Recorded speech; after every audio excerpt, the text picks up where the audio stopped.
Sa pagpasok ng Pratt, dapat merong lakas ng loob at paniniwala sa sarili.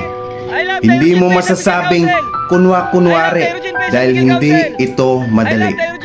Wala namang negatibong pamamalakad na sinasaluhan ng lahat. At sa bawat Pratt, may tamang proseso, dapat tapat. Kung magkakamali man ng iba, sana hindi natin isinasa lahat dahil hindi lahat ng inyong nakikita sa paligid sa mata ng batas ay may sala. Sa panahon noong ako'y inosente pa, noong ako'y bata pa, masasabi ko noon, hindi ako sasali, baka mapapahamak lang ako, wala itong silbing pinapasukan ko.